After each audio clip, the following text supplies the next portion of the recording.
Today, let's have a calm session. Mainly building roads and gathering some wood is what I wanted until this thing came after me. Jesus Christ, where did they all come from? Did I accidentally build a road on a cemetery and they're all coming for revenge? 5 minutes later. Note to self, do not build roads at night.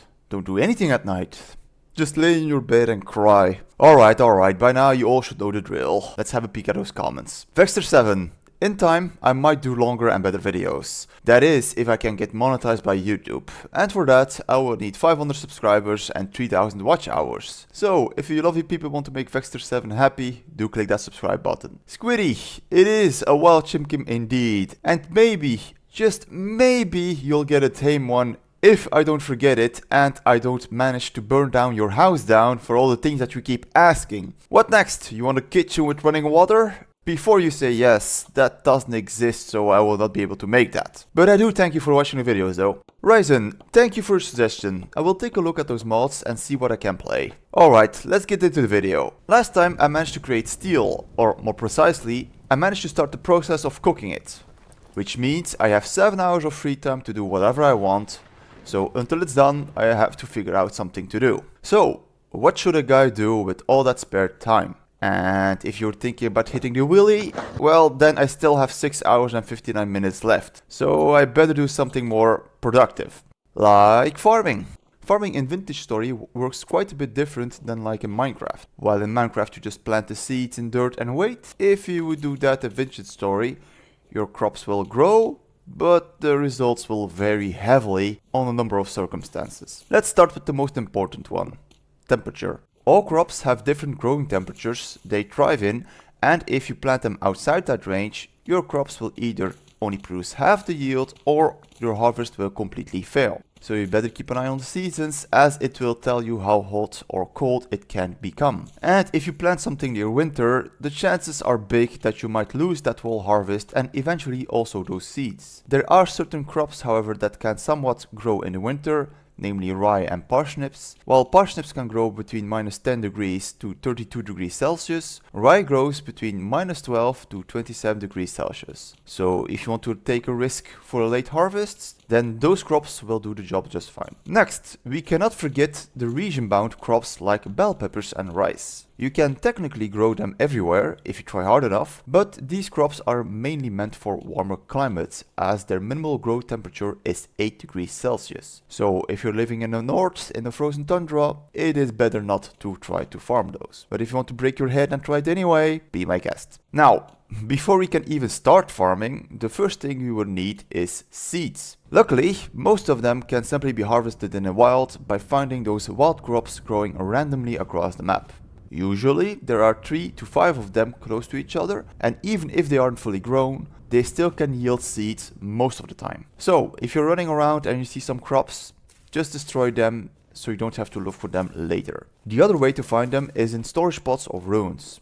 Those storage pots can obtain quite a bit of everything, but if you find a farming one, there might be a chance to find some seeds in it that don't grow in the wild, like pumpkins and cabbages. So don't ignore those ruins, as you never know what you may find. The last way to find seeds, or more precisely, to get them, is by growing crops yourself. Each successful harvest where the crops are in good health, there is a chance you'll get extra seeds. And if I'm not mistaken, it should be around a 20% chance. So basically, there is no need to run around frantically to look for seeds. If you find one, in theory, with enough time and enough harvest, you should get enough seeds to last you a lifetime. The next thing you will need to keep in mind is the soil fertility. There are 5 types: barren soil, low fertility, medium fertility, high fertility, and terra petra.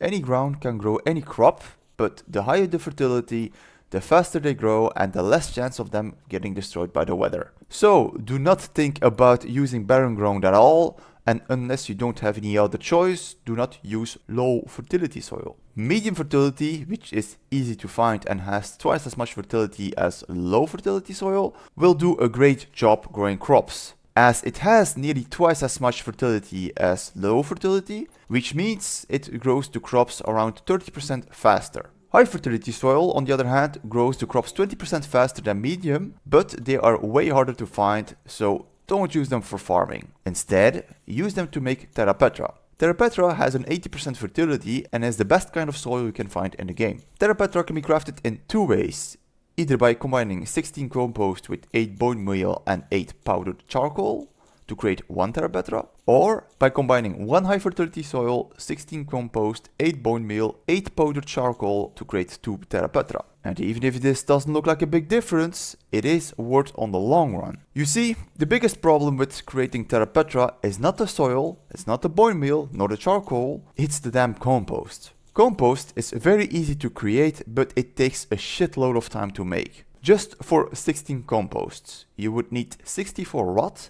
and rot is created by spoiled food, or leather, or anything that can spoil basically. So, for example, if you were to create rot from berries, for 64 rot, you would need 256 berries. Those berries would need around 5 to 6 days to rot completely, and then you would need to place that 64 rot into a barrel and seal it for an additional 20 in-game days. And after those 20 days, the rot will be converted to compost. So, just to craft it, without calculating the time to farm all that stuff, you would need 26 in-game days or 26 in real life hours to create 16 compost. So it is a massive difference if you can create twice as much Terra Petra by using high fertility soil than instead of crafting it without it. But do you really need that soil? No. Medium fertility soil will do the job just fine for basically everything. However, there will be a couple of tweaks that you will need to do. You see, just like in real life, the crops take nutrients from the soil to grow. And if you keep growing crops on the same place without using fertilizer or letting it rest, the fertility will be gone and the crops will grow slower than on barren ground. So to counter that, you will need to use fertilizer, rotate the crops, or either let the ground rest. The simplest one is letting the ground rest, as it doesn't require anything to do except waiting. To let the ground rest, it's rather simple. Don't grow anything on it until the fertility is back on its track. For example, while A is growing crops, farm B doesn't grow anything.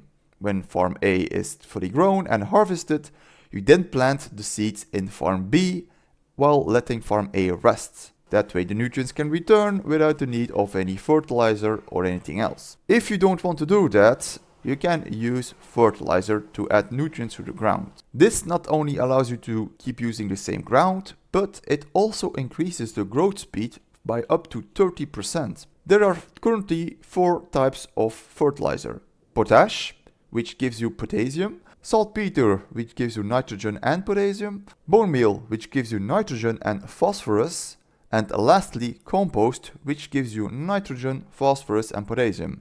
Compost should already be clear how to make. Bone meal, on the other hand, is created by grinding bones. Saltpeter can be found in caves or at commodity traders, and potash can be received by grinding sylvate or also by trading them with a commodities trader. The easiest of all of them to get is bone meal, as of bones can be found on any living creature. Or at least they were living before you got them. However, it only gives a good amount of phosphorus, so it's not usable for every type of crop. And what do I mean by that? Well, every crop has a type of nutrient they need the most of. For example, parsnip. Parsnips require P, and P stands for phosphorus.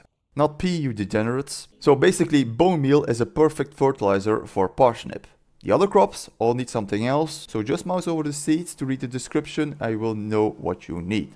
With this info, you can now start to rotate your crops. So, for example, parsnip requires phosphorus. When harvested, the ground will be depleted of phosphorus, but will still have all its nitrogen and potassium left. So now you can plant the carrots, which require potassium, and after the carrots are harvested, the ground should still have its nitrogen left. So now we can plant the turnips, which require nitrogen to grow, and after the turnips are harvested, the ground should have fully restored its phosphorus. So with this, you can restart the cycle by using the same ground again, only by planting different types of crops. This way, you can use the ground effectively, but if you're like me and you don't want an excess stock of so much food everywhere, you just create several farms and grow the crops that you need. Sadly, there is another thing you also need to keep track of when farming, which is the soil moisture levels. If the ground is dry, nothing will grow. So you will need to keep the ground moist while the crops are growing. The easiest way to get the ground wet is by digging a hole next to it and filling it with water. All the blocks connected to it will have a moisture level of 75%.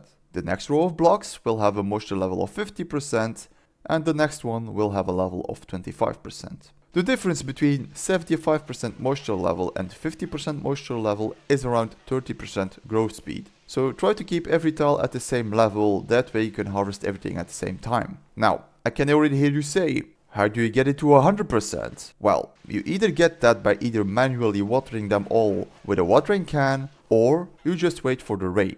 While the growth speed at 100% moisture level is around 20% faster, it is not worth the hassle to water them all manually. The best way to get that at 100% is by settling down in a high rainfall area where it rains all the time. But with that information you can do whatever you want. If you want to harvest in a barren desert like a madman, be my guest. This was a big amount of information, and for those that are still here and their brain isn't completely fried yet, I have something nice for you. You see, I have discovered another bug that might help you duplicate hand baskets. And why is this handy? Well, hand baskets can be turned into cattails with a knife, and instead of harvesting them slowly, with this simple trick you can get loads of them with minimal effort. It will only cost you 1 seed each time you try this. You see those chicken traps? Well, when a chicken is trapped into it, you need to pick it up with an empty inventory slot. But if you do break the cage while the chicken is still inside, the trap gets duplicated, and this way you can release the chicken into your base and redo the glitch. One basket yields 6 cattails, so by just placing some traps into your chicken pen, within a couple of minutes, you'll get a steady amount of cattails without any effort. This might however get patched any day now, but until then, you can bet your ass I will use this exploit for sure. So with all this work done and plenty of harvest completed, I now have enough food to last me around 4 in-game years. And the good news is, the steel is also done. So it's time to get smithing and prepare for the dungeons. But that will be for another video as my time ran out. Next time I'll finish the last task I need to do before I can go on an expedition and show you all my prep work. So, I hope you people liked the video, and if you did, then do leave a like, and the fancy people around here, do subscribe. And if you didn't like it, well, tough luck. I do thank you anyway for wasting 10 minutes of your time.